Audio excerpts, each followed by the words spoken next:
Live in Lagos, this is Lunchtime Politics. I'm Jeffrey Uzonga, bringing you up to speed with the big happenings in politics and in the polity. Let's get to the headlines.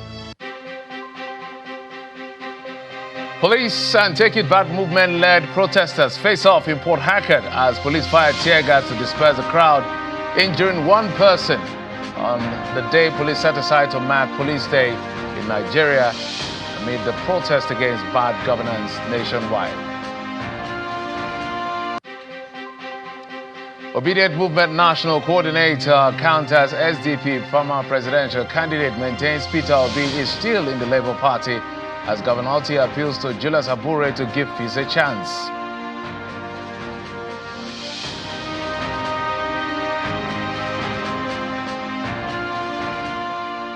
Thanks again for joining us on the program as we bring you up to speed yet again at midday as to the happenings in the polity. And as you can know, a lot has been going on in the country. Let's get started and bring you up to speed with that nationwide protest organized by members of a pro-democracy and advocacy group, the Take It Back movement, calling for an end to bad governance and the need for freedom of expression, defying a call to organizers to cancel. That's police call to organizers to cancel their planned protest, describing the timing as ill-conceived and mischievous on the day the Nigerian police is celebrating National Police Day.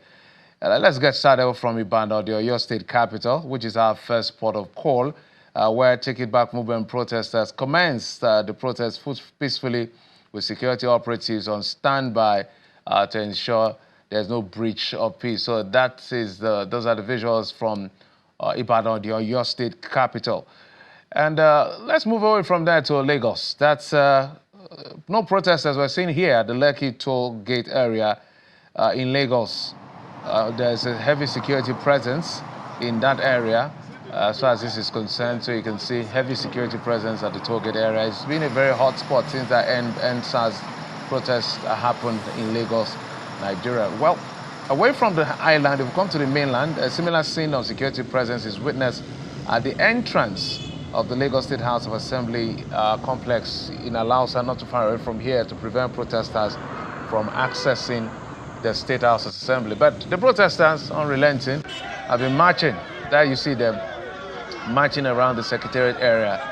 Well, undeterred, they are heading to, I guess, the Lagos State House of Assembly area, where those heavy security presences are waiting them. So you can see our colleagues also making sure that everywhere is covered, and police trying to maybe coordinate things so that things don't go out of hand as far as that is concerned.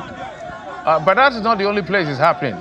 Clad in a signature orange beret, the protesters began their rally at the Ikeja under bridge, marching through major roads in Ikeja while chanting solidarity songs under the watchful eyes of the Nigerian police force. So it's a lot of places in Lagos, okay, at least two places, but mostly on the mainland where this protest is taking place.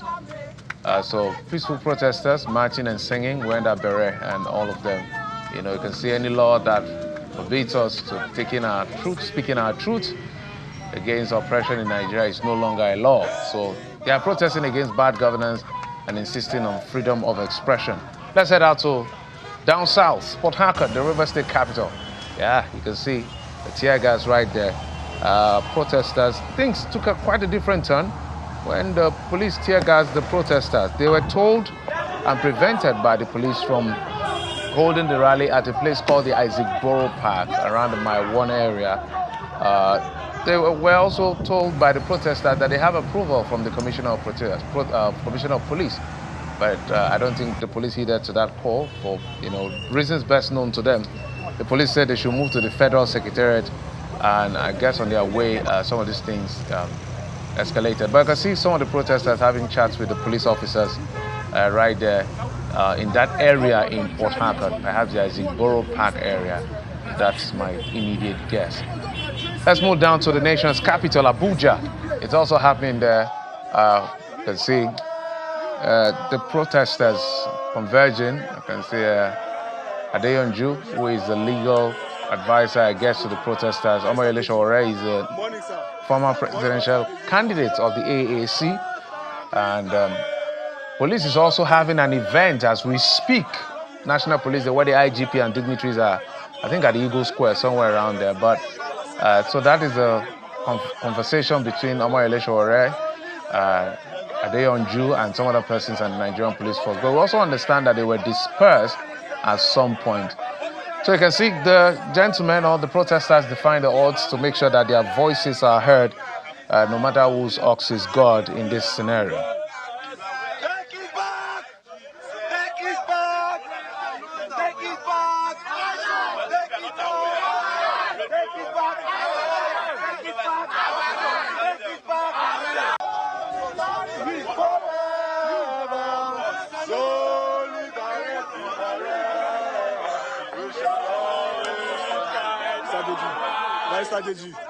Morning, sir. Morning, all right, so this protest appears predominantly in the south. So from Oyo, Lagos to Port Harcourt, Abuja, we're seeing this protest happening. But we're being joined in the program by Charles Oporo, who was actually tear gassed. Our correspondent was tear gassed this morning by the police. But he's going to tell us the story of how things played out. Charles, thanks for joining us. Maybe you'll bring us up to speed as to a peaceful protest and how things escalated rather quickly that you got tear gassed in the process. Hi, good afternoon, Jeff. Yes, indeed. The protest originally was slated to commence on the flyer they released. It was supposed to start at 7 a.m. and the venue was the Isaac Borough Park, like you rightly mentioned. I mean, I got there and there were policemen there. Initially, they asked us to leave. We left, we went across the road, and then the leader of the police, the officer in charge, we had a conversation with him and we said, officer, we are pressed men, we are not protesters, we are here to cover the protest. And then he said, okay, fine, they should allow us, and then we stood by. And when the protesters arrived and started interacting with the policeman, the officer in charge said, you guys are not cleared to stay here to protest. Your protest is supposed to be at the federal secretariat. So there was a little bit of back and forth. And some other police officers were even demanding that we should shut down our cameras and not record. We resisted. We said no. We even have the permission of the officer in charge to record, and all that. So after all the back and forth, the protesters started marching from the Isaac Borough Park towards the federal secretariat. And we were following. And when we got to the CFC flyover, which is directly behind me, here, this is the CFC flyover, just beside the Corpus Christi Catholic Cathedral here in Port Harcourt. The next thing we saw was they stopped the protesters and then they started shooting tear gas. Everybody started running helter-skelter. Even people who were going about their normal businesses that were not even part of the protest started running. So I stood at the corner to try and film what was happening, to try and shoot and get shots of what was happening. And unwittingly, I inhaled the tear gas. And then it gets more interesting. A police officer approaches me, grabs me by the shirt, and starts to manhandle me. He asked, who are you? Who are you? And I said, I am a journalist. I gave him my ID card. He looks at it and he says, so even if you're a journalist, if you say don't protest, are you supposed to be here? And one thing leads to another. He starts beating me and shoves me into the van that is coming. He tries to put me into a bus. I said, no, this is not a police bus. You can put me into your police vehicle, but not this one. So he drags me into a police van and pushes me and closes the door after slapping me. And the people in the van turn and look at me and say, Charles, what is happening? They know me. Apparently, they know me because I'm also a police correspondent. And one of them was asking, what did you do? I was standing there recording what was happening. And he said, after that, what else did you do? I said, nothing else. So we just had a conversation and they said, oh, they are so sorry that this happened. Please, I should just be careful. And then they said I should go. So I was with them for a little over 5 minutes and then they let me go. Right. So that's basically what transpired here at the CFC flyover. Yeah. So two things quickly. It's a shame. That policeman, I wish we could get his name so that we can call him out as much as possible because it's an embarrassment to the Nigerian police force. If someone has shown you an ID card, showing a reputable organization like Channels, you should have backed off. But that's to talk about the shame of the illiteracy sometimes we see in the Nigerian police force. Unfortunately, that's what we have to deal with sometimes. We have to call them, and these ones that are embarrassing our police, will shame them. But was there a reason they actually started throwing tear gas? Was there a reason? Did you find out whatever the reasons were that they eventually started throwing tear gas? So this is where it gets interesting. When the police were originally trying to prevent the protest from happening at Isaac Borough Park, recall that the organizers, the Take It Back movement, and the Niger Delta Congress, who are the ringleaders of this protest, had actually written to the Commissioner of Police informing him that this was where they wanted to stay, and they have a copy from the police. Now, when there was some form of pushback from the officer in charge here, who was saying, "Oh, that they're not aware."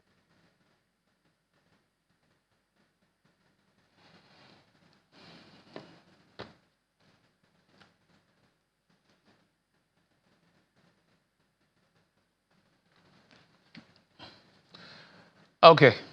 I think network is also protesting against the conversation, but that's our correspondent Charles Oporum, who was doing his carrying out his legally protected responsibility according to Section 22 of the Constitution. Charles, are you there now? Yes, I am. Yeah, Yes, I am. Can if you you hear can me? just Sorry, there wind was down in about a brief minute, in glitch. just 1 minute, so we can move. So what the officer in charge said was that you people have addressed the press. You people have already made your voices heard. So why are you processing again? You guys should end this protest now. And the guys were arguing with him. I said, no, we have the right to march. We're not blocking the road. And I was standing there watching all of that happening. And the next thing, he makes a signal and all hell breaks loose and they start shooting tear gas. So even my colleagues who were covering it, everybody had to scamper for their safety. That's basically what transpired here, Jeff. My sincere apologies to what happened to you. It's a shame. And I think we'll escalate this to Muyiwa Adejobi, who is the first PRO. It's a shame that the level of illiteracy we see within the police force, the lawlessness, the shameless lawlessness we see within some of the ranks of the police who don't represent the entirety of the police, that don't understand the rights of the people, the rights of journalists to do their job. But please take care, and I'm sure they'll watch this and they'll make a decision as to how to carry. And today is actually Nigeria Police Day, and this is happening. It's a shame. But thank you, Charles. Thank you for coming on the program. Thank you, Jeff. Thank you. All right, just before bringing my guest, the interim national coordinator of the Obedient Movement, Mr. Yunusa Tanko, says Mr. Peter Obi is still a member of the Labour Party. Tanko, a campaigner for the presidential candidate of the Labour Party, said the former Anambra State governor has not joined the Social Democratic Party. The LP chieftain said this during our breakfast program, the morning brief, where he was actually countering the SDP's flag bearer in the last election. As far as I'm concerned, His Excellency Peter Obi is a member of the Labour Party. It remains so until when there is any other thing that may come up. As I speak to you right now, there is going to be a meeting, possibly within the week, by the leaders of the party to make fundamental positions clear to everyone. And I think in line with the position of the Supreme Court ruling. And that, of course, will put the whole matter to rest. All right, so let's move on to my very next conversation. On Saturday was primaries, literally ABGA, Labour Party, APC, all had their primaries to get a flag bearer ahead of the November governorship election. So there's going to be an election in Anambra State for the next term of leadership in terms of who is going to be the governor. The governor, of course, has gotten, the ABGA-led state, which Governor Soludo is the leader of the party in the state, has gotten his ticket to be the flag bearer or standard bearer of the party. But the APC has also gotten a standard bearer to give ABGA a run for their money. He's joining me on the program now to bring us up to speed on some of the things we'll be discussing. Mr. Nicholas Ukachukwu is the APC governorship candidate in Anambra governorship election coming up in November. Mr. Ukachukwu, thank you so much for coming on the program. Thank you, Jeff. All right, we needed to touch base with all the protests that is happening, but one of the things, I was just talking to my colleague who, I'm sure you listened to him when he said it was malhandled by the police for whatever reason. It's a shame that we're still dealing with this kind of situation in 2025. But that's where actually my question will start from, because you are running for governor in Anambra State under the platform of the APC. A lot of people have their different version or perception as to what the APC stand for. But there's this strong perception that the APC government is hostile to dissenting voices. Do you agree with that perception? Well, Jeff, I think my starting point will be to appreciate those who actually contributed immensely for my emergence as the candidate. So I'll first of all thank our president, Bola Ahmed Tinubu, our national chairman, the working committee, the committee that came to conduct the primaries, led by the governor of Cross River State, it was a big sacrifice on their part. And also the state schools, local government schools, the World Executive Board Chairman, and the delegates who stood and stayed throughout the night to make sure they produce a candidate that they believe can win the election for them. Having appreciated, and I thank them. And for the first time, President Bola Ahmed Tinubu is giving us free and fair with the working committee primary in Anambra State. That was seamless and it was very good and it ended well. And also want to thank my colleagues that participated, that contested me. There's no winner, there's no loser, all of us are winners. All we want is to come together and deliver state and connect Anambra back to the center. Having said that, whosoever that was saying that is his own opinion. One way or the other, one another, it should be part of a country like Nigeria. And everybody have the right to be guided and respected or protected by the law, irrespective of who the person is. So my opinion might not be exactly what it is, but I also believe that things should be done properly. Chief. Yeah, I must first of all, I forgot to say that part, so let me rephrase. I must first of all congratulate you for emerging. So in saying that, as a matter of fact, we're going to come back to this issue, but my focus for you is Anambra State. So let me just ask a generic question. Do you think you can give Professor Soludo and Abga a run for their money? And how do you intend to do that? Without necessarily campaigning, because campaign season is not here. Well, actually, thank you, Jeff. It's a very wonderful question. The first question is that what's the Anambra population talking now? What's their belief? What's their feeling? What do they want? And if that question is answered in just a few seconds, Anambra felt that the Anambrarians have total belief that enough of staying one-party state. It's time for them to move to the center and be part of this cause of this country, Nigeria. You can imagine where there's a caucus meeting where some certain decisions are being made that will affect almost all the state. And no Anambra governor is there. Nobody from there can be able to speak for Anambra. And it now happens that the majority of the intervention project come from the good heart of the president, not from the fact that this is the right of the state, because government is there to talk about their rights. So the Anambrarians are tired of one state party. They want to move to the center. So it's not just me. Almost 80% of elites in Anambra State, if not more, all the people who knows what they know, who control the crowd. Don't forget, Anambra somehow is Republican in nation. They believe so much in themselves. They are contented. So they are clustered around their leaders.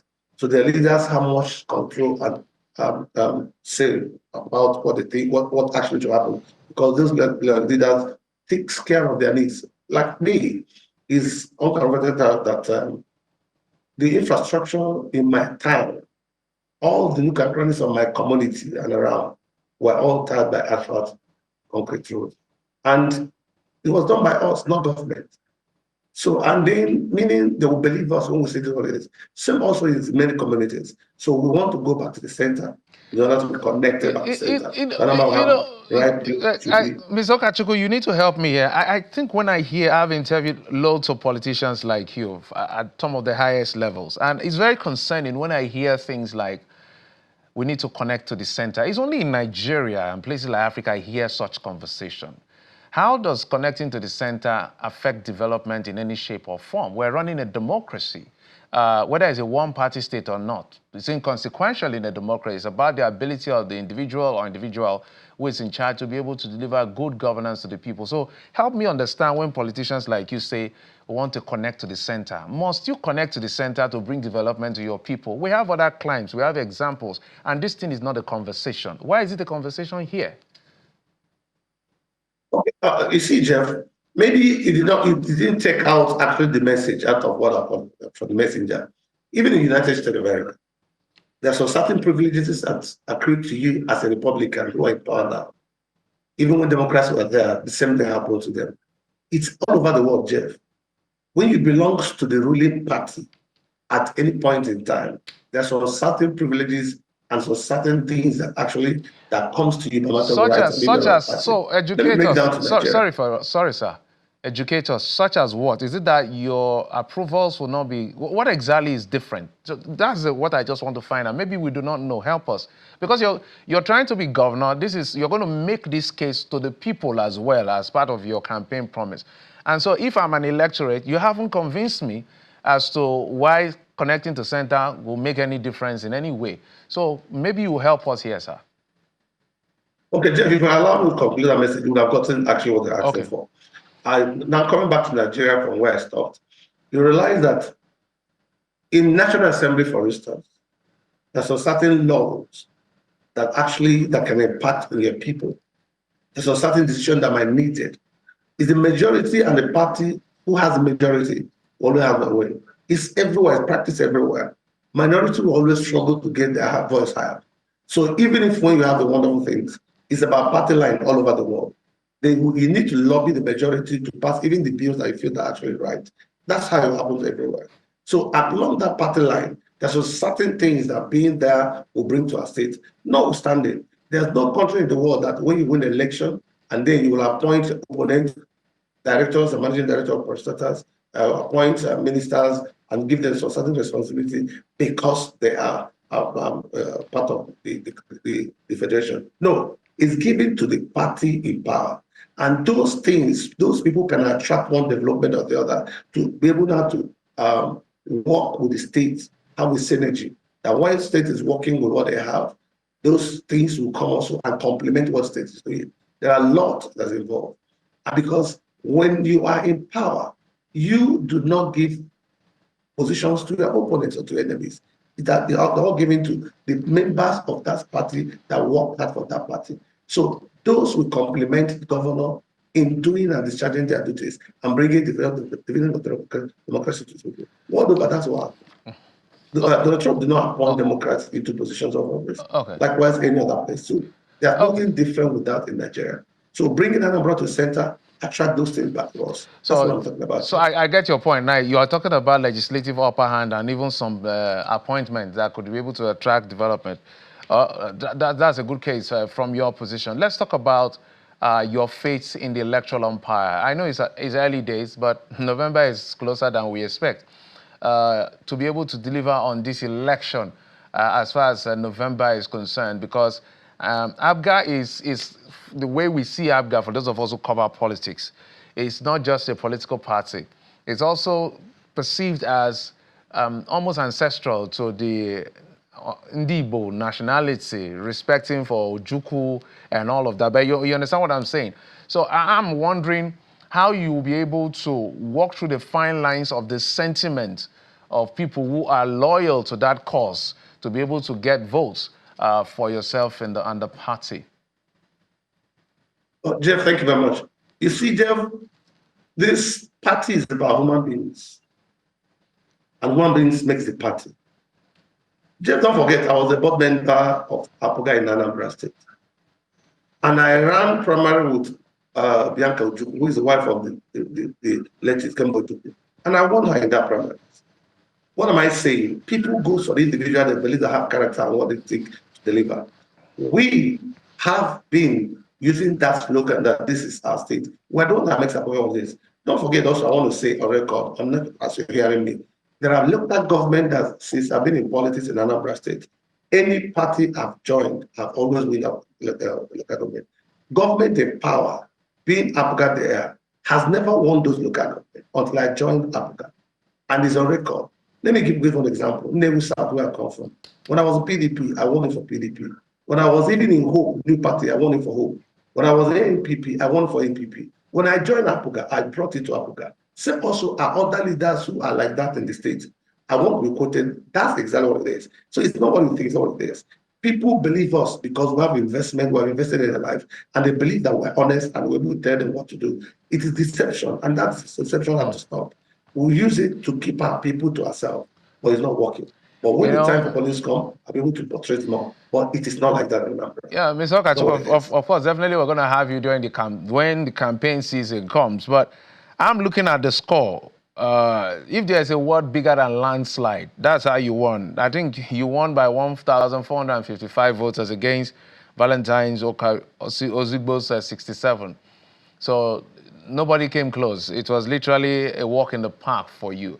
I'm wondering why you think that happened, and more importantly, how you'll be able to galvanize the people that want your position now within your party, the APC, whether the new entrants like Ozigbo and the rest of them who have been there, because you've talked about you've moved from different parties, but there are people that have been in the APC, built the APC, who wanted the opportunity you have now.